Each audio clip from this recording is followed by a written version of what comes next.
Hello दोस्तों, मध्यकालीन भारत में भक्ति आंदोलन। आज इस चैप्टर को लेके आए हैं। इसमें पिछले 10 वर्षों का सॉल्व पेपर है, जो पिछले 10 से एक तरह से कहिए तो 15-20 वर्षों का एक संकलन है। तो चलिए शुरू करते हैं फटाफट रिवीजन के तौर पे। तो मध्यकालीन भारत में भक्ति आंदोलन। तो भक्ति आंदोलन की शुरुआत 6वीं शताब्दी में हुई थी तमिल क्षेत्र में। ये सब इम्पोर्टेंट है, जल्दी जल्दी रिवीजन के तौर पे देखा जा रहा है। तो जल्दी जल्दी अपना फटाफट रिवीजन कर लीजिए अगर किसी भी एग्ज़ाम को देना है तो। भक्ति आंदोलन का वास्तविक विकास हुआ था 7वीं से 12वीं शताब्दी में। भक्ति आंदोलन की शुरुआत की रामानुजन ने। भक्ति आंदोलन को उत्तर भारत में लाने का श्रेय है रामानंद को। भक्ति आंदोलन के प्रसार में सर्वाधिक योगदान रहा पहला अलवार संत, जिनकी संख्या 12 थी। फिर दूसरे थे नैनार संत, जिनकी संख्या 63 थी। अलवार संत वैष्णव संप्रदाय से संबंधित थे और नैनार संत शैव संप्रदाय से संबंधित थे। तो बढ़ते हैं आगे। उपर्युक्त ने सम्मिलित रूप से भक्ति आंदोलन के प्रसार में सर्वाधिक योगदान दिया था। ठीक है, तो भक्ति आंदोलन की दो धाराएं थीं, एक निर्गुण और एक सगुण। निर्गुण के बारे में क्या है? निर्गुण में यह है कि निराकार प्रभु में आस्था रखने वाले निर्गुण कहलाए। निर्गुण परंपरा के सर्वाधिक प्रसिद्ध संत थे कबीर और गुरु नानक। ये पूछा जाता है एग्जाम में, कबीर और गुरु नानक किस संप्रदाय से या किस भक्ति आंदोलन से संबंधित थे? तो वो थे निर्गुण परंपरा से। मूर्ति पूजा एवं कीर्तन द्वारा उपासना करने वाले कहलाए सगुण। इसमें कौन कौन थे सगुण परंपरा में? वल्लभाचार्य, तुलसीदास, सूरदास, मीरा, चैतन्य आदि महत्वपूर्ण संत थे। सगुण भक्ति का प्रसार मूल रूप से हुआ महाराष्ट्र में। ये पूछा जाता है। महाराष्ट्र के भक्ति संत थे वैष्णव संत। अब आगे बढ़ते हैं। वैष्णव संतों द्वारा दक्षिण में गठित संप्रदाय। इसमें पहला आता है श्री संप्रदाय, जो रामानुजन से संबंधित है। दूसरा है ब्रह्म संप्रदाय, जो माधवाचार्य से संबंधित है। तीसरा है रुद्र संप्रदाय, जो विष्णु स्वामी से संबंधित है। और चौथा है सनकादि संप्रदाय, यानी निम्बार्काचार्य से संबंधित है। बढ़ते हैं आगे। महाराष्ट्र के भक्ति संत भक्त थे भगवान विठोबा के। भगवान विठोबा महाराष्ट्र में काफ़ी ज़्यादा प्रसिद्ध हैं। भगवान विठोबा के समर्थक कहलाए बरकरी संप्रदाय। बरकरी संप्रदाय के लोग प्रतिवर्ष तीर्थ यात्रा करते थे पंढरपुर की। विद्यापति ठाकुर एवं चंडीदास कृष्ण भक्ति के आरंभिक प्रतिपादक थे। कहाँ पर? बंगाल में। अद्वैतवाद का प्रतिपादन किया आदि कवि शंकराचार्य ने। शंकराचार्य के अनुसार मोक्ष प्राप्ति का मार्ग है ज्ञान। शंकराचार्य के अद्वैतवाद के विरोध में दक्षिण में 4 संप्रदायों का गठन हुआ। वैष्णव संतों द्वारा ये गठन किया गया था। अब आगे बढ़ते हैं। प्रमुख मत और उनके प्रवर्तक। गुरु शंकराचार्य, इनसे संबंधित है अद्वैतवाद। रामानुजनाचार्य का है विशिष्टाद्वैत। तीसरा है निम्बार्काचार्य, जिनका है द्वैताद्वैतवाद। चौथा है विष्णु शर्मा, जिनका है शुद्धाद्वैतवाद। फिर माधवाचार्य, जिनका है द्वैतवाद। छठा है भास्कराचार्य, भेदाभेदवाद। सातवां है बलदेव, अचिंत्य भेदाभेदवाद। आठवां है श्रीकंठ, शैव विशिष्ट अद्वैत। नौवां है श्रीपति, जिनका है वीर शैव विशिष्ट अद्वैत। और 10वां है विज्ञान भिक्षु, अविभाग अद्वैत। अब आगे देख लेते हैं प्रमुख भक्ति संत एक एक करके। पहला आता है रामानुजन, यानी कि रामानुज का जन्म 1017 ईस्वी में हुआ था चेन्नई के निकट पेरुम्बर में। रामानुज को माना जाता है प्रथम वैष्णव आचार्य। भक्ति आंदोलन का प्रथम प्रचारक माना जाता है रामानुज को। रामानुज ने वेदांत दर्शन का प्रशिक्षण लिया था यादव प्रकाश से। यादव प्रकाश निवासी थे कांचीपुरम के। रामानुज का निधन हुआ 1137 ईस्वी में। शूद्र जाति के लोगों को भी अपना शिष्य बनाया रामानुज ने। चोल शासक जो रामानुज का समकालीन था वो कौन थे? कुलोतुंग द्वितीय। अब बढ़ते हैं आगे। निम्बकाचार्य। निम्बकाचार्य समकालीन थे रामानुज के। उन्होंने प्रचार किया द्वैताद्वैतवाद का। उनके अनुसार भक्ति आती है ईश्वर के कृपा स्वरूप। अगला है माधवाचार्य। माधवाचार्य थे एक वैष्णव संत। माधवाचार्य ने प्रतिपादित किया द्वैतवाद।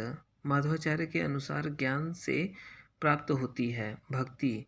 माधवाचार्य के अनुसार भक्ति से प्राप्त होती है मोक्ष। अब बात कर लेते हैं रामानंद के बारे में। उत्तर भारत के महान भक्ति संत थे रामानंद। रामानंद का जन्म 1299 ईस्वी में हुआ प्रयाग में। रामानंद की शिक्षा हुई प्रयाग एवं वाराणसी दोनों जगहों पर। हिंदी में उपदेश देने वाले प्रथम वैष्णव संत थे रामानंद। रामानंद ने स्थापित किया राम भक्त संप्रदाय। भगवान राम के उपासक थे रामानंद। रामानंद ने राम भक्त संप्रदाय में प्रवेश दिया सभी जातियों को। वो कौन कौन सी जाति हैं हम नीचे देख लेते हैं। रामानंद के विभिन्न वर्णों यानी जातियों के प्रमुख शिष्य। पहला है सदना जो कसाई जाति से थे, पीपा राजपूत जाति से, कबीर जुलाहा जाति से, रविदास मोची सेना नाई जाति, धन्ना जाट किसान जाति से, सुखानंद महानंद और परमानंद ये तीनों ब्राह्मण जाति से। रामानुज के समान रामानंद ने भी मोक्ष का एकमात्र साधन माना भक्ति को। आगे बढ़ते हैं। अब देख लेते हैं कबीर जी को।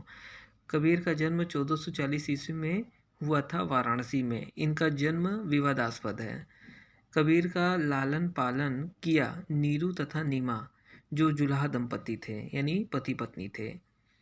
राम रहीम ईश्वर अल्लाह आदि को एक ही माना कबीर ने। जाति प्रथा कर्मकांड आडंबर मूर्ति पूजा तथा अवतारवाद का विरोध किया था कबीरदास जी ने। एकेश्वरवाद और निराकार ब्रह्म की उपासना को अपनाया था कबीर ने। निर्गुण संत होते हुए भी कबीर ने बिताया था पूर्णतः गृहस्थ जीवन। कबीर के उपदेश शब्द संग्रहित हैं सिखों के आदि ग्रंथ में। कबीर के उपदेशों का संग्रह कहलाता है बीजक। कबीर का शिष्य जिसने बीजक का संकलन किया धर्मदास नाम था उनका।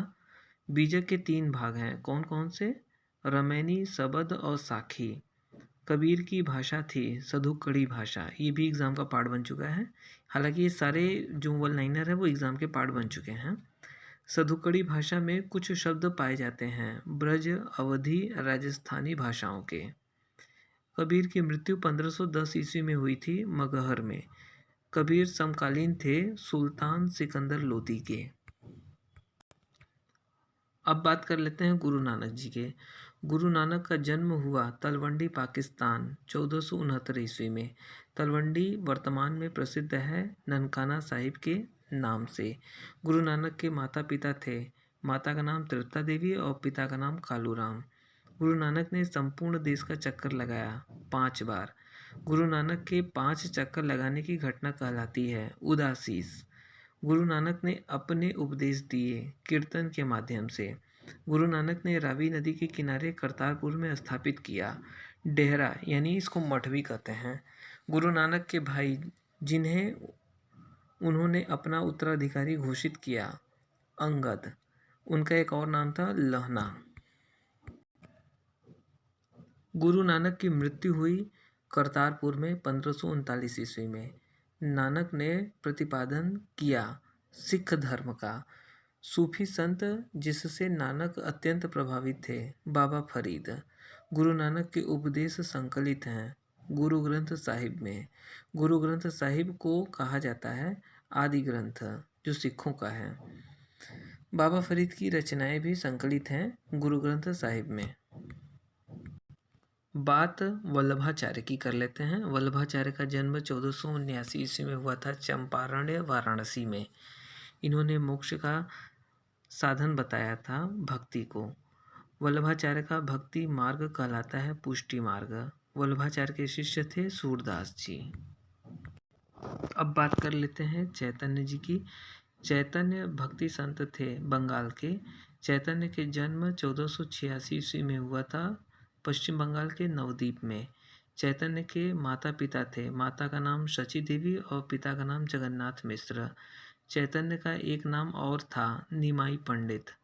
चैतन्य ने स्थापित किया गोसाई संघ। चैतन्य ने जन्म दिया संकीर्तन प्रथा को। चैतन्य ने दार्शनिक सिद्धांत प्रतिपादित किया अचिंत्य भेदाभेदवाद। सन्यासी बनने के बाद चैतन्य चले गए उड़ीसा के पुरी में। चैतन्य ने 2 दशक तक उपासना की भगवान जगन्नाथ की। चैतन्य की मृत्यु हुई 1533 ईस्वी में। चैतन्य ने जोर दिया था किस पर? कृष्ण भक्ति पर। चैतन्य ने वैष्णव धर्म लोकप्रिय बनाया बंगाल एवं उड़ीसा में। अब बात कर लेते हैं तुलसीदास जी का। तुलसीदास जी का जन्म 1532 ईस्वी में हुआ था उत्तर प्रदेश के बांदा जिला में। तुलसीदास ने रचना की थी रामचरितमानस की। तुलसीदास ने रचना की थी कवितावली और विनय पत्रिका की। तुलसीदास लेखक हैं हनुमान चालीसा के। अकबर और जहांगीर के समकालीन थे तुलसीदास जी। बढ़ते हैं आगे। अबुल फजल की रचना जिसमें तुलसीदास का उल्लेख है वह है आईने अकबरी।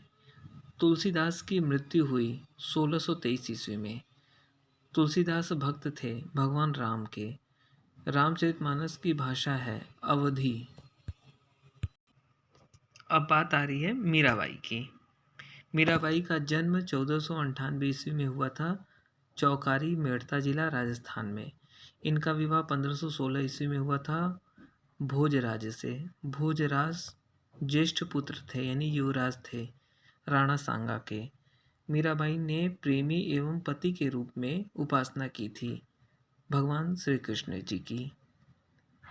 मीराबाई के भक्ति गीतों की भाषा है राजस्थानी मिश्रित। मीराबाई को दीक्षित किया था किसने? रैदास जी ने। मीराबाई की मृत्यु हुई थी 1546 ईस्वी में। मीराबाई के भक्ति गीतों का संग्रह कहलाता है पदावली। अब बात कर लेते हैं धन्ना की। धन्ना का जन्म एक जाट परिवार में हुआ था 1415 ईस्वी में। धन्ना वाराणसी आकर शिष्य बन गए थे किसके? रामानंद के। धन्ना ने हठात भोजन कराया था भगवान की मूर्ति को। दादू दयाल। दादू दयाल का जन्म 1544 ईस्वी में हुआ अहमदाबाद में। इनका संबंध था धूनिया जाति से। इन्होंने सांभर में स्थापित किए ब्रह्म संप्रदाय की। इनकी मृत्यु हुई थी 1603 ईस्वी में। दादू के प्रमुख शिष्य थे सुंदरदास जी। दादू के अनुयायी कहलाए दादूपंथी। दादू के अनुयायी क्या कहलाए? दादूपंथी। दादू दयाल द्वारा शुरू किए गए आंदोलन का नाम था निपख। अब बात आती है सूरदास जी की। सूरदास जी थे एक कवि और संत दोनों थे। सूरदास संबंधित थे कृष्ण भक्ति से। सूरदास ने ग्रंथों की रचना की सूरसागर, साहित्य लहरी, सूर स्वरावली। सूरसागर की रचना की गई है ब्रज भाषा में। रविदास जी की बात कर लेते हैं। रविदास मोची का काम करते थे वाराणसी में। उन्होंने खंडन किया था अवतारवाद का। नामदेव। नामदेव व्यवसाय से थे दर्जी। जातिवाद, मूर्ति पूजा तथा कर्मकांड के विरोधी थे नामदेव। नामदेव के अनुसार मोक्ष का साधन है भक्ति एवं ईश्वर प्रेम। तुकाराम। तुकाराम कवि एवं भक्ति संत थे महाराष्ट्र के। तुकाराम थे एक वैष्णव संत। तुकाराम ने स्थापित किया था बरकरी संप्रदाय। ज्ञानेश्वर। महाराष्ट्र में भक्ति आंदोलन आरंभ किया था ज्ञानेश्वर ने। ज्ञानेश्वर भक्ति संत थे महाराष्ट्र के। ज्ञानेश्वर के भगवत गीता पर एक टीका लिखी भावार्थ दीपिका। महाराष्ट्र के भक्तिवाद का मूल स्रोत है भावार्थ दीपिका। भावार्थ दीपिका में उपदेश संकलित है लंबे भजन के रूप में। शंकरदेव। शंकरदेव धर्म सुधारक थे। कहाँ पर? असम में। उन्होंने असम में प्रचार किया था विष्णु अथवा कृष्ण भक्ति का। शंकर देव विरोधी थे मूर्ति पूजा के। शंकर देव का धर्म कहलाया महापुरुषणीय धर्म। रैदास थे चमार जाति के। रैदास 12 शिष्यों में से एक थे रामानंद के। इन्होंने स्थापित किया रैदासी संप्रदाय। अब बात कर लेते हैं विद्यापति जी की। विद्यापति थे एक भक्ति संत, वो भी बिहार के, मिथिलांचल के। विद्यापति की अधिकांश रचनाएं हैं मैथिली भाषा में। उन्होंने 4 पुस्तकों की रचना की संस्कृत भाषा में। राधा कृष्ण पर लिखे उनके गीत वैष्णव संप्रदाय का प्रमुख गीत है। कहाँ? बंगाल में। भक्ति आंदोलन से संबंधित कुछ महत्वपूर्ण तथ्य। अपनी रचनाओं में गयासुद्दीन तुगलक की प्रशंसा की थी। किसने? विद्यापति ने। कबीर से संबंधित रचना बीजक के लेखक हैं भागोदास। पूर्वोत्तर राज्यों में भक्ति आंदोलन का प्रचार किया शंकर देव ने। पहले अछूत संत संभवतः थे तिरुपन्ना। वैष्णव संत चंडीदास थे बंगाल के। आदि ग्रंथ के अंग्रेजी अनुवादक थे डॉक्टर ट्रम्प। प्रथम वैष्णव संत जिन्होंने हिंदी में उपदेश दिए रामानंद। पद्मावती और सुरसुरी 2 शिष्याएं थी रामानंद की। अब बात आती है शंकराचार्य। एक परिचय। शंकराचार्य को कहा जाता है भारत का आदि कवि। इनका जन्म 788 ईस्वी में हुआ था केरल के कलादी ग्राम में। शंकराचार्य कहलाते हैं प्रछन्न बौद्ध। शंकराचार्य पर प्रभाव था बौद्ध धर्म के शून्यवाद का। शंकराचार्य ने ज्ञान मार्ग के अंतर्गत उपासना पर जोर दिया था। किसके? निर्गुण ब्रह्म की। शंकराचार्य द्वारा संगठित संप्रदाय कहलाया स्मृति संप्रदाय। शंकराचार्य थे एक नमूदरी ब्राह्मण। शंकराचार्य के प्रथम गुरु थे गोविंद योगी। शंकराचार्य का अधिकांश समय व्यतीत हुआ उत्तर भारत में। शंकराचार्य का दर्शन, जिसका प्रतिपादन उन्होंने 9वीं शताब्दी में किया, अद्वैत वेदांत। उनके दार्शनिक विचार संसार को बताते हैं एक भ्रम के रूप में या माया के रूप में, या इंग्लिश में कहें तो इल्यूशन के रूप में। उनके विचारों का संकलन कहलाता है प्रस्थान त्रयी। शंकराचार्य द्वारा स्थापित मठ ज्योति मठ उत्तराखंड के बद्रीनाथ में स्थित है। गोवर्धन पीठ उड़ीसा के पुरी में स्थित है। श्रृंगेरी पीठ कर्नाटक के मैसूर में स्थित है। शारदा पीठ गुजरात के द्वारिका में स्थित है।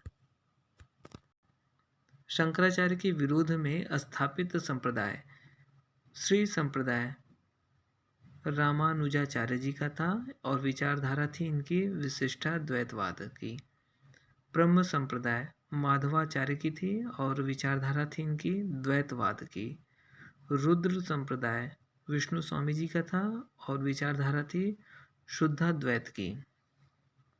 सनकादि संप्रदाय निम्बार्काचार्य जी की रचना थी और इनका विचारधारा था द्वैताद्वैतवाद की। तो ठीक है दोस्तों, इस वीडियो में इतना ही है। अगले वीडियो में हम विजयनगर साम्राज्य और उसके अगले वीडियो में बहमनी साम्राज्य के बारे में एक स्पेशल वीडियो लेके आएंगे। तब तक के लिए धन्यवाद। लाइक कर दीजिए और सब्सक्राइब कर दीजिए प्लीज़।